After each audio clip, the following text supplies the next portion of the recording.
Me cagaron.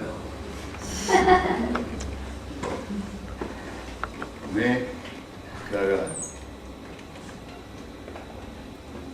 Rodríguez, Fernández,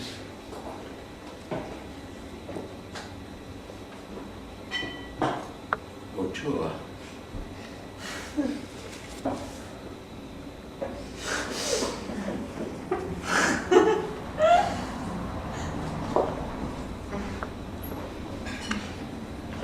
Y Rodríguez. Siempre Rodríguez.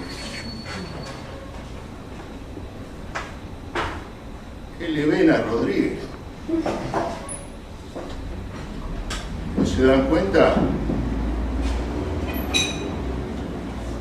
Hace lobby. Lobby hace. ¿Qué tengo que hacer ahora? ¿Qué tengo que venir tostado? Jugar al tenis, ir al after hour con las chicas,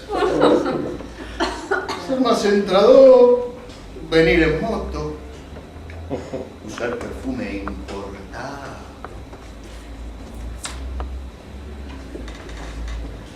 Yo ayudé a construir esta empresa de los cimientos. ¡De los cimientos! ¿Qué hiciste vos, Rodríguez? La campaña Mercedes, ¿quién la trajo? Los planes 85, 86, 87, ¿quién los diseñó? El acuerdo con los bancos. ¿Quién negoció la deuda que teníamos? El nuevo edificio, las paredes, los pasillos, por donde vos te paseás, Rodríguez. Yo estoy acá desde el principio, querido. Desde el principio. ¿Quién dijo?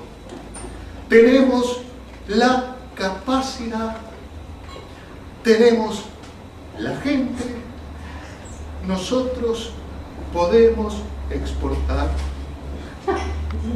Exporteros.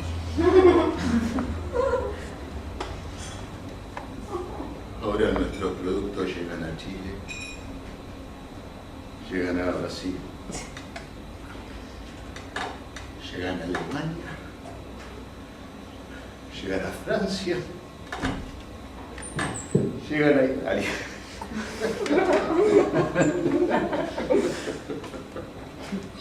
¿Se acuerda, don Cristóbal?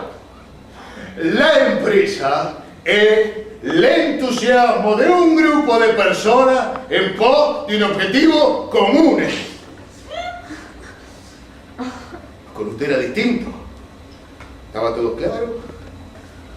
Ahora viene su hijo.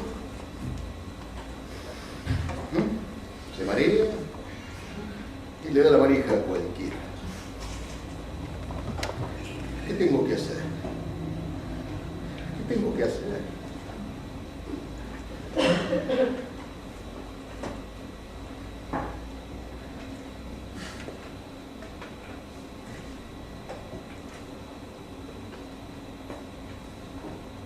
Lo ve.